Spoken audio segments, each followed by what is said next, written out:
I'm your host, Dino Watt, and get ready to be inspired as you learn exactly how to own your role.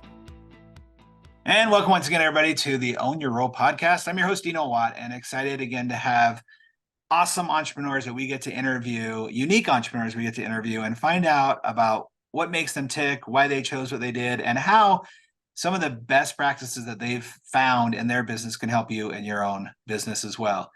Again, I'd like to thank everybody who has shared this podcast with their friends and colleagues who found value in it and found so much value that they felt like they can share it with others. That really means a lot to us.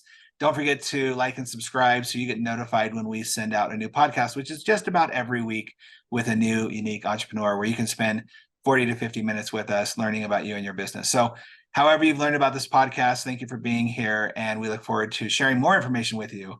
Today, our guest is Ethan Bull, who has, first of all, an amazing book called The 29-Hour Workday, which is something we'll talk about quite a bit because it's such a contrast to the 4-hour work week, right? So excited about hearing that, and then really understanding how to leverage yourself through reimagining what the executive assistant can do for you and your life.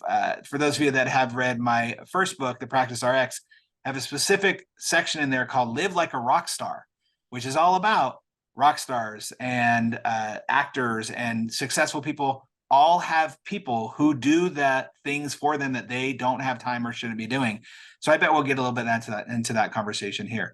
So that being said, again, thank you for being here, and let's get started with the show. Ethan, welcome to the show. Dino, thanks for having me, man.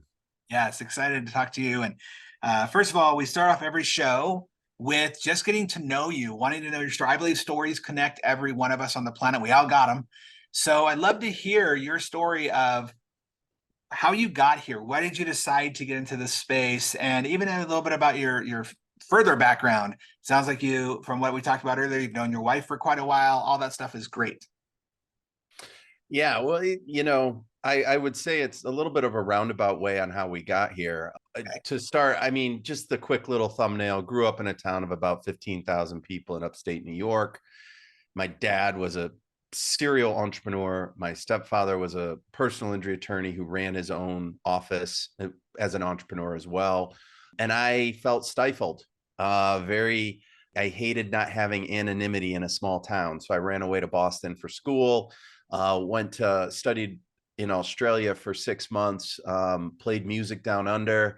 And that kind of really opened my eyes saying, look, I'm going to this specialty business school outside of Boston, thinking I'm going to be this business owner entrepreneur. But yet I started to fall in love with music, the entertainment industry, and I wanted to combine the two. So I came back from Australia, got a job working at WEA, which is Warner Elektra Atlantic, the Warner Brothers labels under Warner Brothers. And through there, as I was graduating, I heard about a film shooting in New York City called Addicted to Love. They needed a PA. And I moved down to New York City right after graduating and worked on Addicted to Love for 4 months and kind of fell in love with film. And I spent 5 years in the entertainment industry, both working on set and in production offices as a production secretary and assistant production coordinator, which are kind of roles like an executive assistant on steroids, if you will. And then I pushed a mail cart in William Morris in New York City in the basement, delivering mail as an agent trainee, and worked as an assistant there, and then also worked as an assistant at USA Films for the chairman as his second assistant when we were making the movie Traffic by Steven Soderbergh. And after that, I kind of transitioned into advertising as an executive assistant so I could chase dreams outside of the office. You know, I was running open mics, I was writing screenplays, I was directing short films, and you wake up 10 years later and you have a career as an executive assistant. During that time, I met my wife, and she worked as an executive assistant for 2 hedge fund CEOs, as well as the CEO, Jay Crew. And it was an amazing time. We had our first son in New York. We bought a condo. We had our big Bernese mountain dog, lived in Long Island City. And then when our second son came knocking, I did what a lot of people say and in terms of I'm never moving back home ever again. And we moved back home, and I'm sitting a block away from the house I grew up in. And then we can talk about how the business started, but that kind of gives you the foundation. Well, no, that's a great foundation because so I know you didn't know this, and I don't even know how many members or listeners know this about myself, but I have similar background in the entertainment industry. I started in LA and all that space, but I wanted to be an actor and a performer, and that was my goal in life, and that's where I was going. And you know, I lived in Japan for a couple of years. When I came back, I moved straight to LA, started doing the actor thing, being an extra in every movie I could think of. But my parents really wanted me to go to college, and I really did not want to go to college. I had no desire whatsoever. And I signed up, and the night before I saw an ad on TV. I'd never seen the ad since. I don't even know what it was, why it showed up that night, but it talked about doing hair for the stars. And I had a good friend whose mom was Dustin Hoffman's personal hairdresser. And I went, I've never cared about doing hair, but in school plays and stuff, I love the makeup side of things. I love like the gore, and I'd pop out an eye for Halloween or whatever. So I wonder if I could appease my parents by finding a college that I could learn at to do that and do that. And I did. Long story short, I was in the industry for about 5 years too. I was a makeup artist. I produced my own television show, and I got it sold for about 13 million. And then a week later, the company was bankrupt. So that was always fun. But Oh, oh, it's through the dot bomb, and I sold it to a website thing. They were going to put 5-minute shorts online way before YouTube. And just so frustrating. But again, kind of found myself back to my roots, and decided at one point that the entertainment industry wasn't conducive to being the father I wanted to be and being home, and I'm sure you understand that. But wow, crazy, crazy, crazy. I love that. Let me ask you a question. First of all, what instrument did you play in your band? um, piano, percussion, guitar, sing, Wow, all of it. pretty much all of it. Yeah. And the business, running our business now is kind of pushed the music side to the side for a while, but it'll always be something I go back to. And I still have that, you know, whether it's a great American novel or great American screenplay that is kicking around in my brain. And someday that'll come. The goal is to make the businesses big enough so where we can sell it, and I can go off and make my movie as how I want. But that I love the relationship between director and actor on set. That is just Yeah. really, really fascinating to me. And the thing about the entertainment industry is the assistant position really is the stepping stone for and the first open door for about 80%, Yeah. unless you're dealing with nepotism. So you know, that's my path. Yeah, You well, know, as a matter of fact, that's why when you said you went to be a PA, I knew that was my option. And I'm like, man, I really don't want to be a PA. I saw so many PAs just standing around in the rain, cold, yeah, the radio. And that's why I thought, well, with makeup, I could still be on set. I could still get to know the right people, and and I did. And that's what it did. right. So, yeah, no, same thing. I get it. And I have the Great American Musical in my head. So I There have you a go.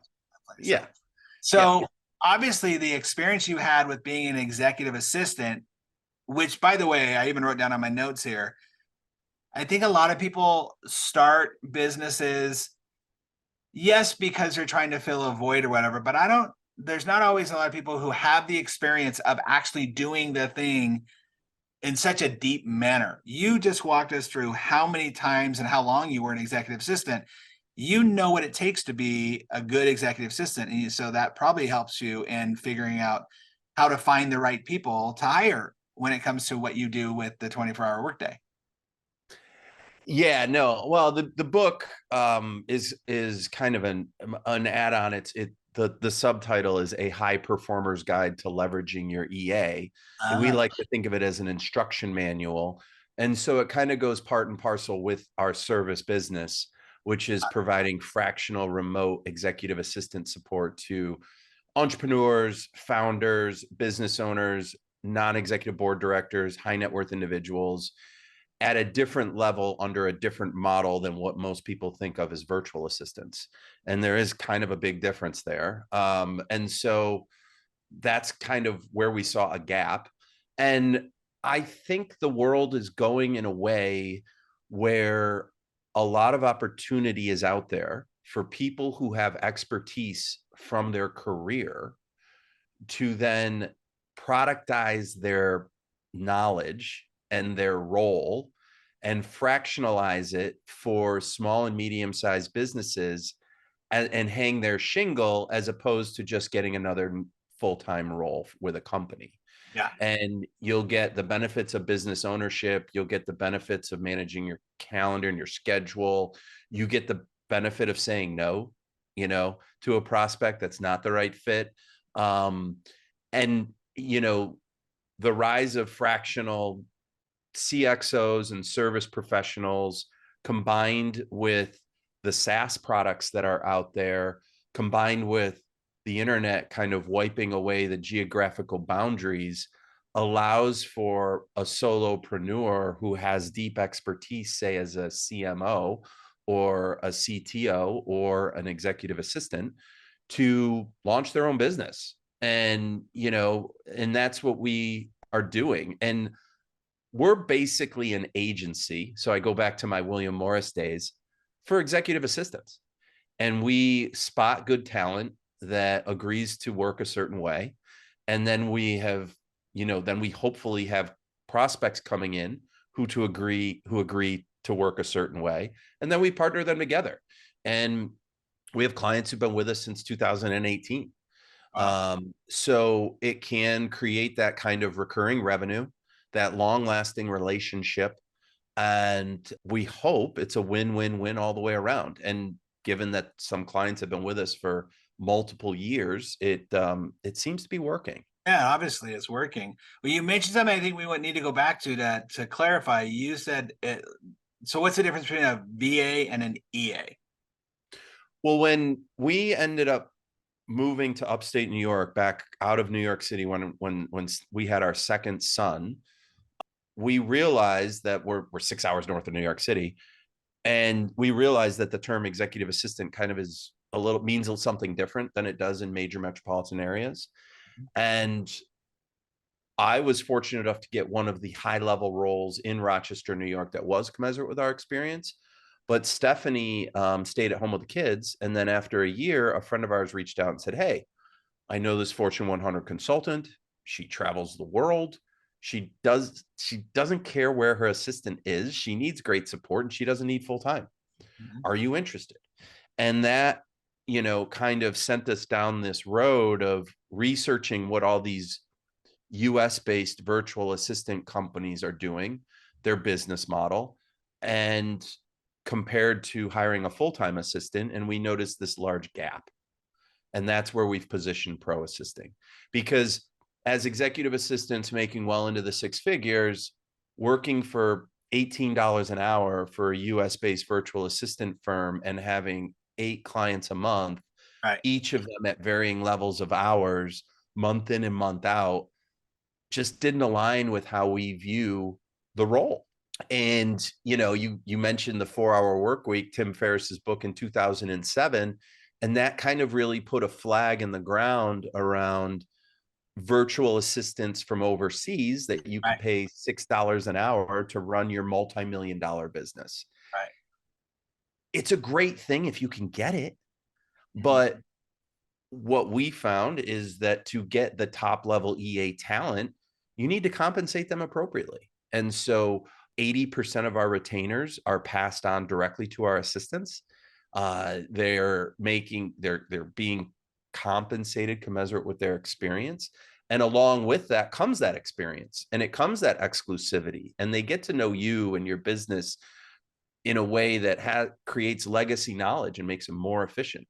So I'm not saying you can't get that from a virtual assistant firm in the States, but a lot of times they have higher turnover. And we've found that a lot of those virtual assistants quickly realize that they're being undercompensated.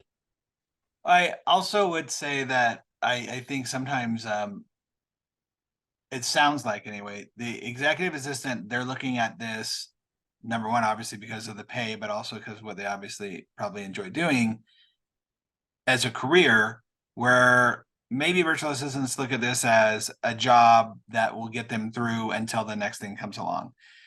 And like you said, I found that I even have one now who has two other clients besides me.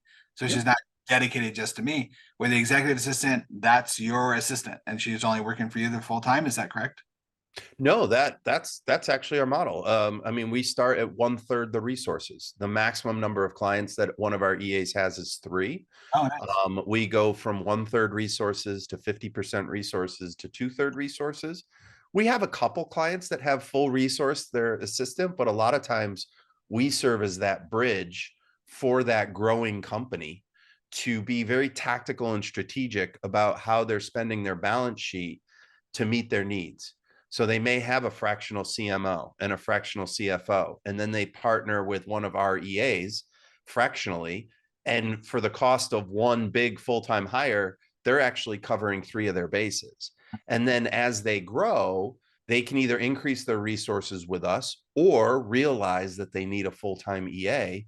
And then that's when they can recruit. We can help in the interview, the training, the offboarding professionally, and be that bridge. Okay, so let's talk about for people who maybe have never had an executive assistant before or don't understand the concept, like what is an executive assistant going to do for you that I can't just do for myself? Because there's a lot of entrepreneurs who watch this or listen to this. There's a lot of people who are perfectionists. There are a lot of people who spend a lot of their time working in their business, not on their business, to be cliche that way. What can I expect an EA to do? In our book and the way we view it, there are 5 performance multipliers that kind Oh, of are the verticals of being a great executive assistant: business partner, chief of staff, project manager, assistant slash scheduler, if you will, and personal assistant. And so we find that anything that a top level executive assistant does can fall under one of those 5 categories.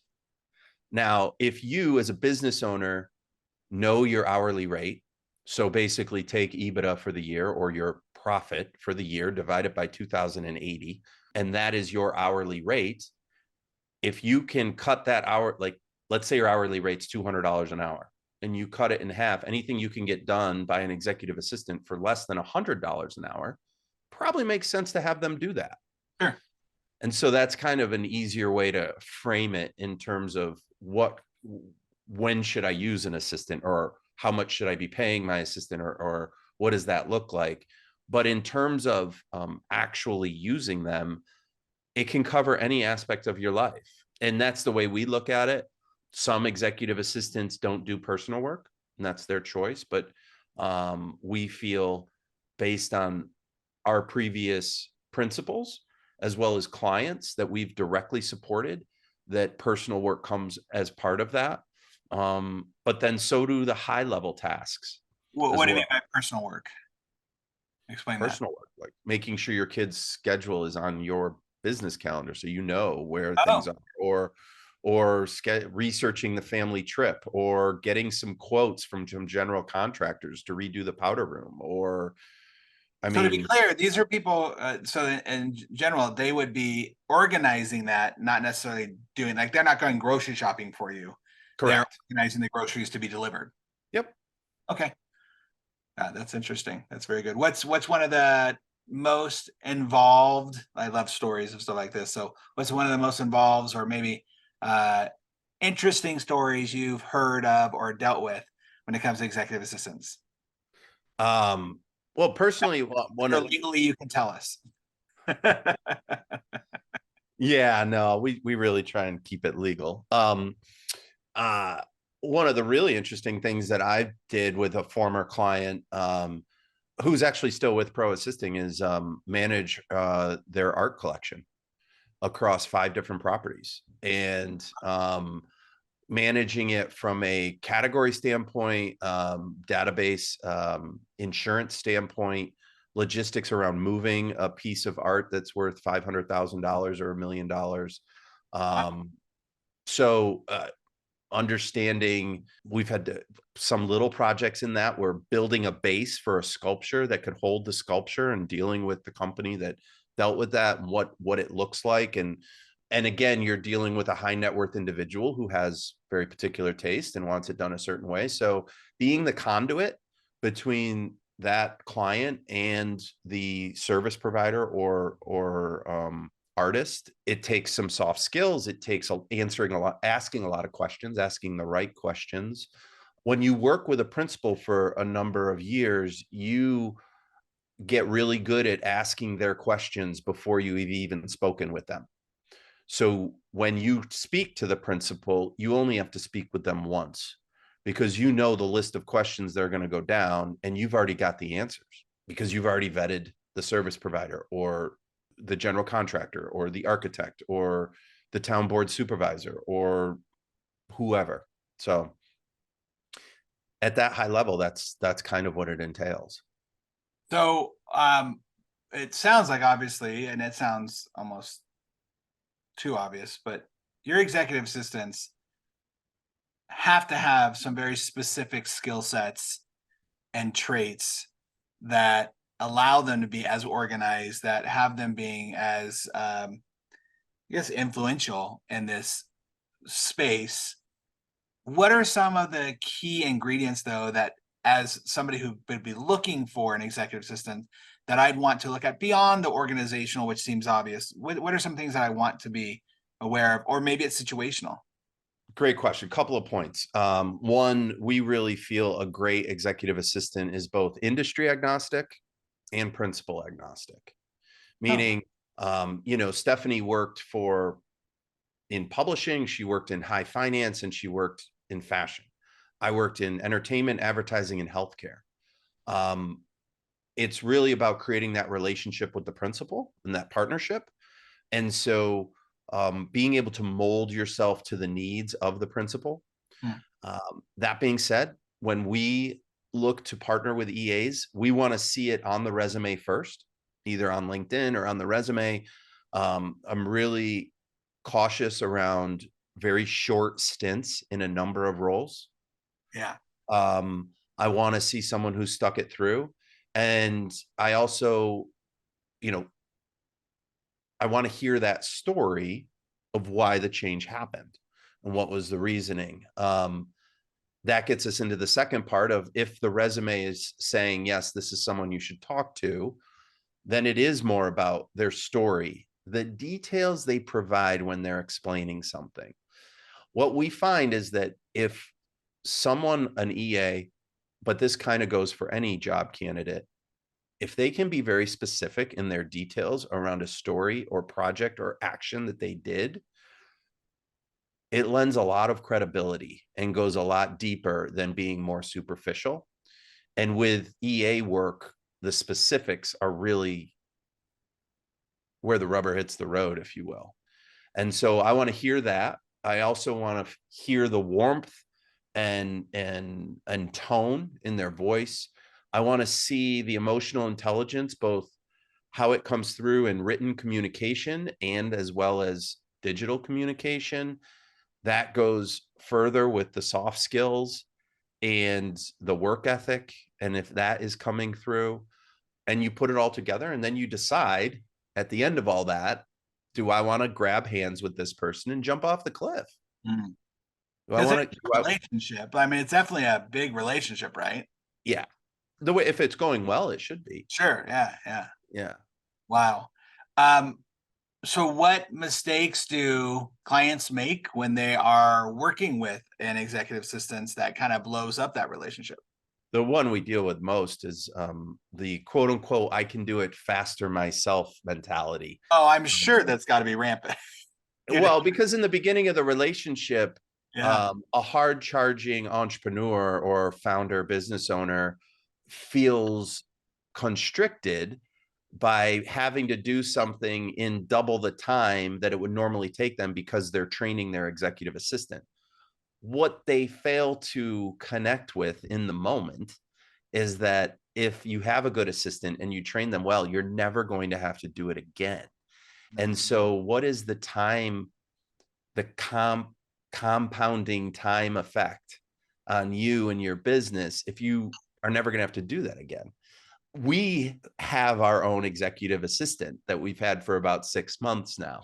And so I have had a hard time doing that as well. So Interesting. I don't want to shy away from the fact that, this is something that's really easy to do, but the benefits are tremendous. And so taking that one step further, if that's where your brain is at, you're not going to feel the value. The assistant's going to be discouraged, and then usually it's going to drop off, and it's going to be like, I'm beyond help. But there's a lot of times when I am coaching a client through that, and it's always rewarding when they send a note and say, "Oh, I just offloaded this to Jill. It was fantastic. I didn't have to think about it. Thank you." And I do a lot of coaching on both sides, the EA side and the client side, through these relationships, because it's kind of new in that the virtual assistant space is kind of viewed as more task-based, and you send the information off and it comes back, and either it's right or it's wrong, and sometimes it's slower, sometimes it's faster. With us, given that we've limited the number of clients that our assistants have, just like your assistant, you should be feeling that support Monday through Friday, 9 to 5, in and out of your business in the slower times of her other clients. And then when you're busy, she's focused on you. And that creates a natural relationship that is sticky. And a principal / client doesn't want to go through the process of onboarding someone else again. So once you get over that hump of, wow, Jill's doing a great job, you're willing to have some difficult conversations throughout the relationship to make it better.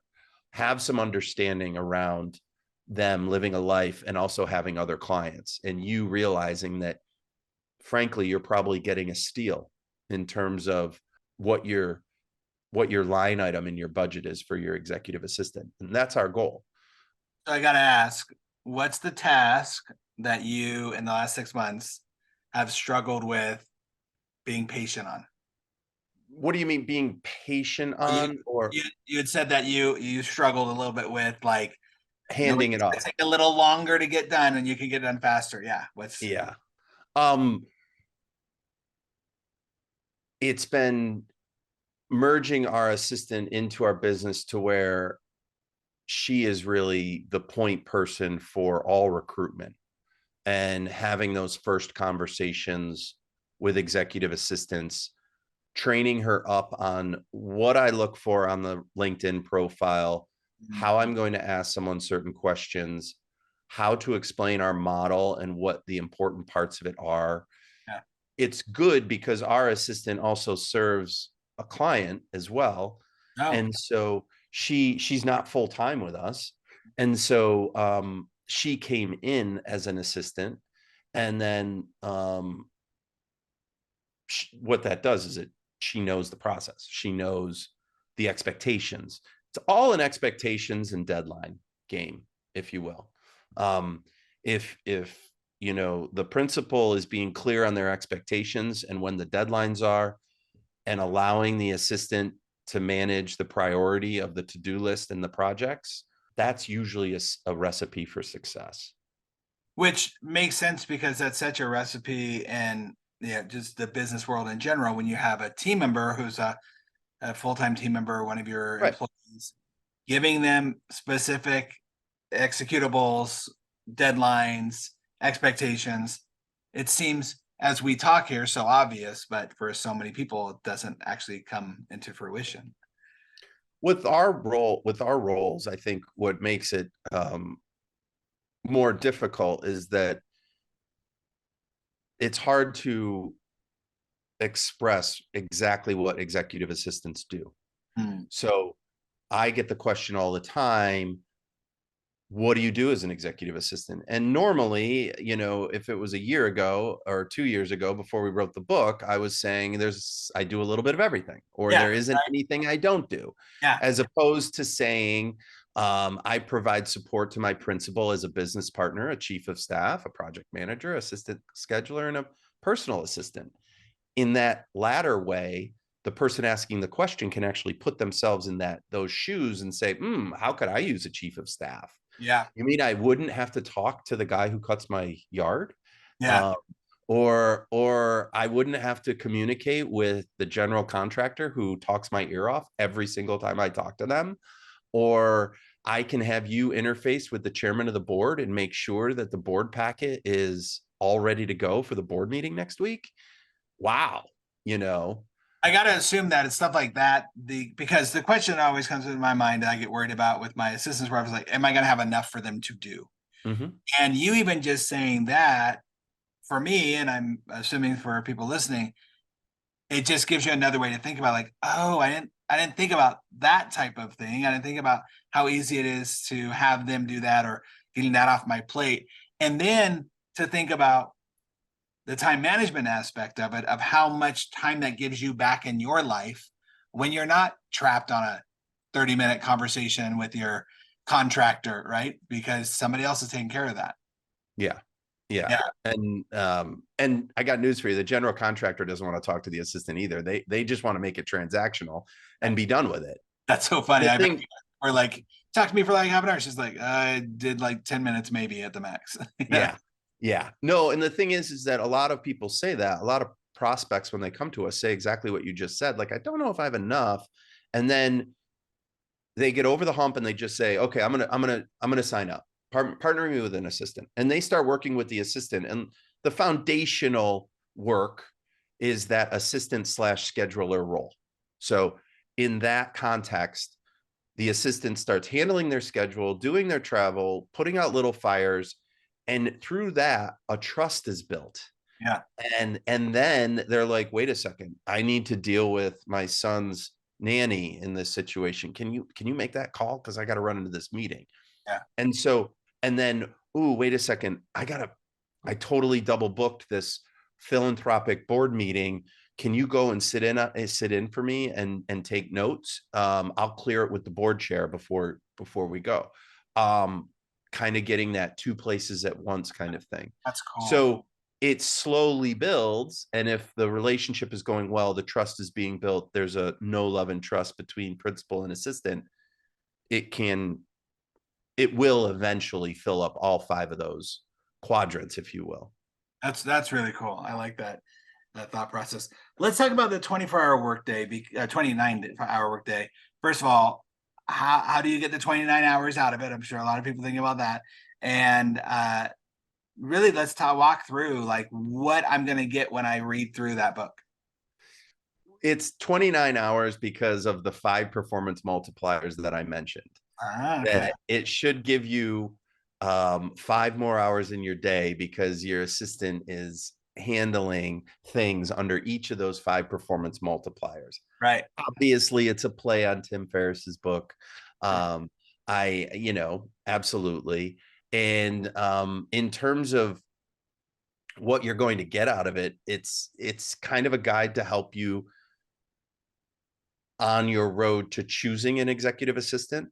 And then after you've picked one, how to make sure you're getting the most out of the relationship.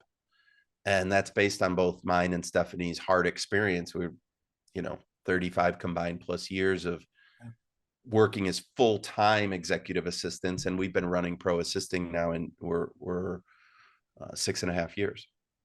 You mentioned something earlier about, understanding that they also have a life and they have, stuff going on. Who's the perfect executive assistant, or perfect might not be the best word, but a successful executive assistant? Because I do probably have the stereotype in my head of going, oh, this got to be like somebody young, not attached, available 24/7, all the stuff you see in the movies type stuff. So what's a good expectation as a business owner to have when you're looking for an executive assistant and their life? Well, I mean, it depends whether you're hiring full-time or fractional. Okay. I Yeah. mean, that plays a role. Um, but well, and it also depends what comp, where are you going to comp them at? You know, if that's where the expectation game can get out of whack. You know, if you're in, let me try and pick a city like Nashville, Tennessee, and you are running quite a successful business and you want an executive assistant who is 24/7 and really handling everything, but you only want to comp them 70,000 a year, you're going to have a hard time filling that role, Mm. even though it's Nashville. If you're in New York City, you know, that role that I just described is probably 200,000 plus. Wow. You may be able to get someone in for 140 plus bonus or 120, but again, you're basing that all on their experience and your needs. Yeah. Um, so, uh, I mean, what Stephanie and I always talk about is it's more it's and both of us grew up with entrepreneurial fathers. It's more having a strong work ethic and keeping your own score and caring about your work product combined with being okay being behind the scenes. Yeah. And one of the hardest things to get over as being a top level EA is not getting recognized for things. Mm. And a good EA is a ninja behind the scenes to where their principal doesn't even know the hoops they jump through to make sure that the trip came off without a hitch or the meeting happened without a hitch. And a lot of EAs early in their career long for that positive feedback. Whereas a seasoned EA understands that it's their job to keep that off the table, off the plate. The problem happens when it comes review time and the principal is sitting there saying, "Oh yeah, it was so easy. Everything happened so easy. You're doing okay." Whereas the assistant needs to be able to back up in those specific moments all of the value they provided that's going unseen. I laugh because I could totally see that as it's the ice skater problem, right? You see ice skaters every 4 years in the Olympics, and you're like, that doesn't seem. I could probably do that. That's so hard. No, as you don't look at the hours and hours and hours and years behind the scenes, that I would bet that happens more often than not, where there's an executive assistant who's like, you have no idea, and yeah, you have to be able to, in some ways, quantify your value, so you have that feeling from your principal that you are so valuable to me, I can't just easily replace you. And if it looks too easy, it looks easy to replace somebody. Right. So very interesting. Who should be using an executive assistant? Like, you've obviously seen all types of industry using an executive assistant. Who should be using it? And do you have any examples of maybe unique ones that use an executive assistant? I think anybody who, well, you really start at the top. So you're saying if you're a CEO running a company from a small company doing 1 million in revenue, you should probably have access to assistant support. If you're a solopreneur and you're doing north of 500,000 a year, you should probably have assistant support. If you're a solopreneur under $500,000 a year, then the virtual assistant and the overseas options open up. Mm, Um, it's all about how much you value time.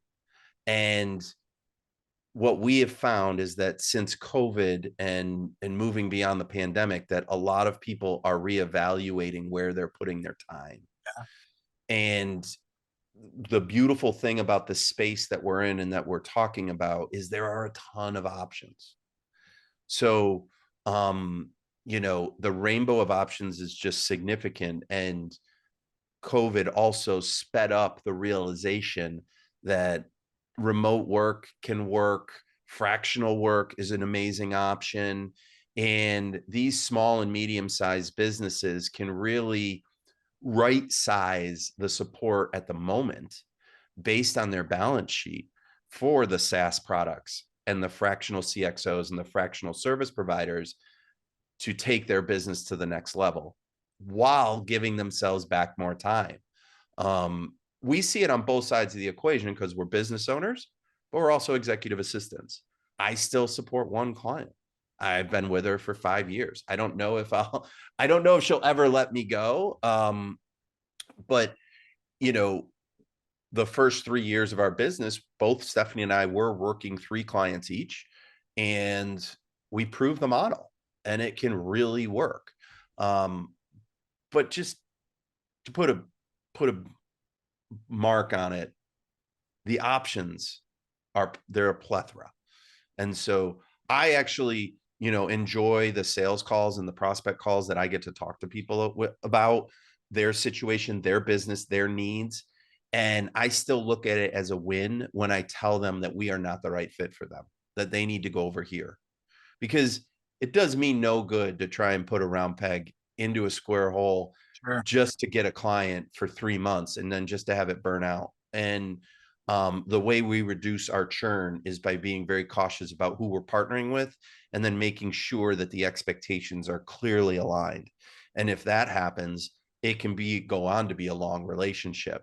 But we have partners, other companies that have EAs overseas, or EAs that are leveraging technology, and then there's kind of group assistants that handle EAs in a certain way.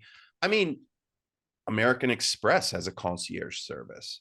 The way that we like to think of our service is that we're like a concierge of a 5-star hotel, but we know your calendar, we have your contacts, and we can make purchases on your behalf.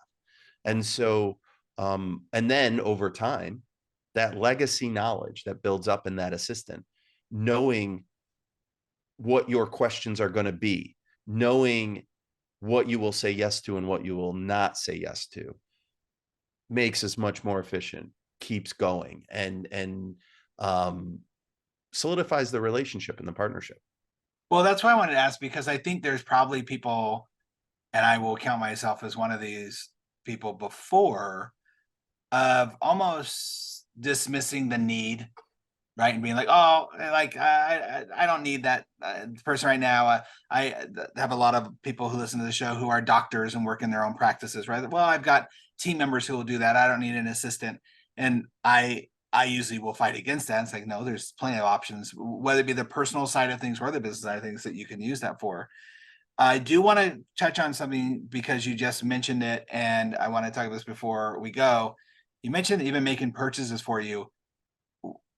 Where does that comfort level have to come in from the principal around giving that much personal information to an executive assistant? I know that when we first started out, my wife was like, I don't want to have access to your email. You've got your business information in there. You've got your, social security in there. You never know. So how do you help bring that comfort level?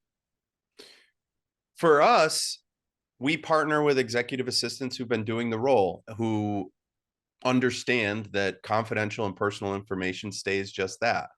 We, on top of that, provide insurance for all of our assistants for both errors and omission insurance and criminal liability. Oh. We, all of our assistants will follow the security protocols from the principal and their company, and what that standard is. We have NDAs between us and our clients and between us and our assistants, but if a client wants a direct NDA with their assistant, we facilitate that as well. But if you cut right, and before we decide to partner with someone, we're doing criminal background checks on our assistants, and making sure that they are who they say they are, with security number checks and date of birth checks and all of that. But when you cut right down to it, yeah, there is that grasping hands and jumping off of a cliff kind of feeling for it. It's just the same thing as saying, when is a lawyer going to screw you over? Yeah, that's true. And the other thing is that if you're really conscientious of that, get a business card with your assistant's name on it and just track that.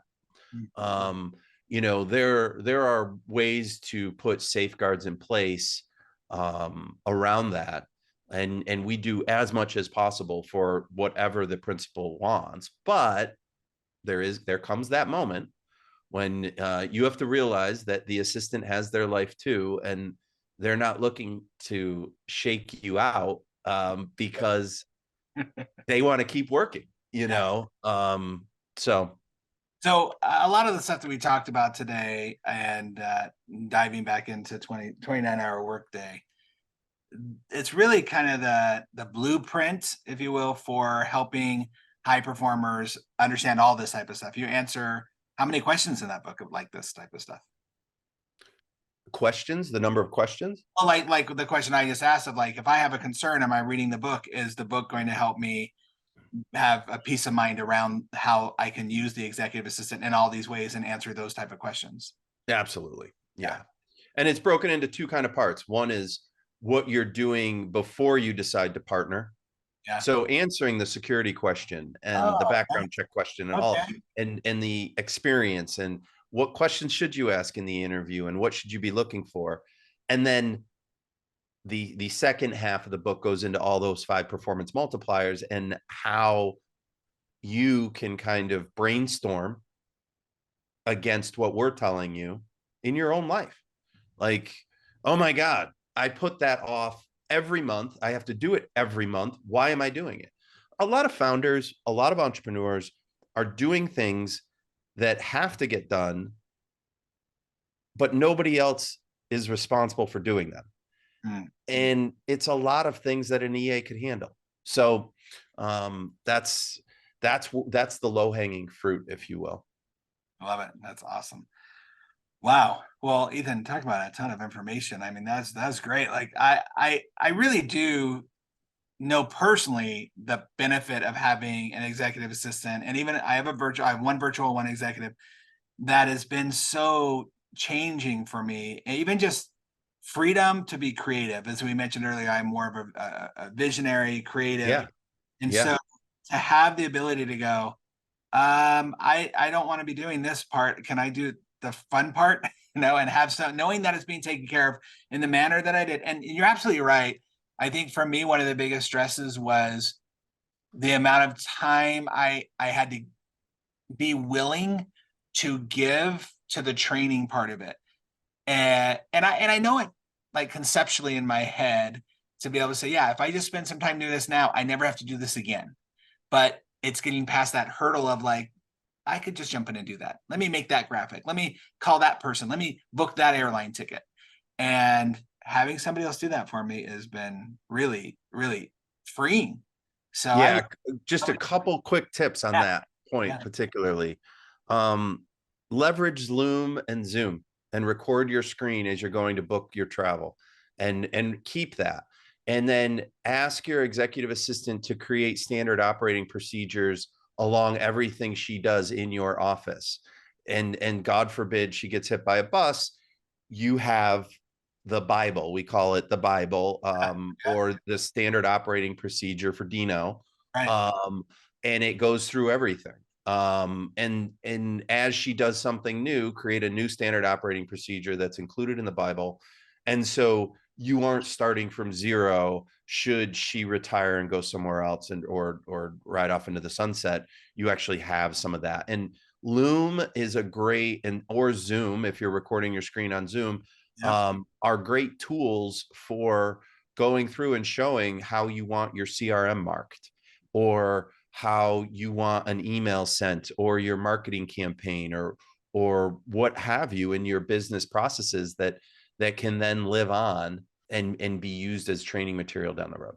Yeah, I'm a huge fan of that. Even with it's funny because I actually wrote a note here going like, oh, there's a couple of things I just sparked as you were talking, having Gabby do that. The buying my tickets the way that I want them purchased, stuff like that, and having that through Loom. I use Vidyard, which is the same type of Same thing. thing. Like, Yep.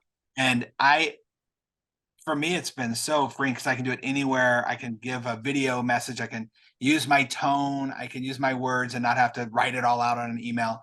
But I tell my clients that are doctors all the time about this when it comes to training of use video because now you have the library and you don't have to repeat it over and over again. With turnover happening in bigger offices more and more, why pull somebody who's a $20, $25 an hour person and really cut their value down to half because now they become a trainer instead of Right. doing the stuff you want them to do when you can do it with video. So I love that idea. I think it's really smart. Man, tons of information and leaving us on 2 golden nuggets there. That's really cool. I appreciate that. So at the end of by the way, everybody can get the book on Amazon. Is that correct? Yeah, Amazon. It's digitally on Apple and on and Android and also audiobook format as well. And where can people reach out to just connect with you? I know LinkedIn is there, but Yeah. where? Yeah, I'm fully on LinkedIn, Ethan Bull on LinkedIn, and then proassisting.com. Contact us. Just schedule a free consult, and I'm happy to jump on and do that. And as I said, it's not about bringing on a new client. It's about making sure that the prospect gets the support they need, even if that's not us. Well, and I would just throw this out there, and I know we haven't really spoken deeply about this, but you've been doing this between you and your wife, like I said, 30 some odd years. There's no way you can't have a conversation with somebody and them not have an issue you haven't either ran into and help them overcome that concern or that objection, or at least know where to find the answers to that. So just you being that valuable of a source, period, is pretty awesome. Yeah. Yeah, no, I love those conversations, and happy to do them. And yeah, it's somewhat karma. It all comes back. Totally, absolutely. So we end our show with 4 questions that I ask everybody based upon the role process, ROLE. Are you willing to place this off the top of your head? Fastest answer you can come up with. Sure. All right. The first one is based upon your responsibility. What do you feel is your highest and greatest responsibility on this earth? Raise amazing boys. Oh, awesome. Love it. What do you want as the ultimate outcome for your life to be? Success as I perceive it. Cool. What do you consider true leadership to be? Not afraid to go first. So important. You guys go on ahead. And last is your experience. Unfortunately, or fortunately, however you look at it, every single one of us will have a final day on this earth. We all hope it's a long time from now, but the fact of the matter is it'll happen. So between now and dead, what experience do you hope to have in your life? Well, I would love to be directing a feature film. That's cool. I'm so glad you said that. And with all the ability to get people around you who can help you, you can make that happen. Yeah, we'll see. The script's got to come first. The Right. time has to come before that. So, a couple things have to fall into place. But no, I love that. I love that exploration. And I'll just leave you with one last thing. This is what we say to our boys all the time. The goal in life, or the point in life, is to meet all of your responsibilities to your fullest while having as much fun as possible. Oh, yeah. I love that. That's so true. Have fun. Just every day is a fun day. Well, Ethan, you were a pleasure to talk to, really educational. And I really hope that those listening that haven't experienced having executive assistants before will even just reach out and have that conversation with you, but even open their mind to the idea that it can add so much more freedom. I'm a huge fan of the whole who, not how principle from Dan Sullivan. And this is such a great who in your life instead of asking how you can get it done. And obviously, Ethan and his wife understand how to make this happen. So thank you for being a part of this show today. Dino, thank you so much. It was a great time. Thanks, everybody, for listening again to the Own Your Role podcast. And again, if you have any questions, please reach out to Ethan through his website or through LinkedIn. Connect with him and ask him any questions that you have, and hopefully you'll make your life that much easier. Thanks again for listening, everybody. We'll see you on the next episode of Own Your Role.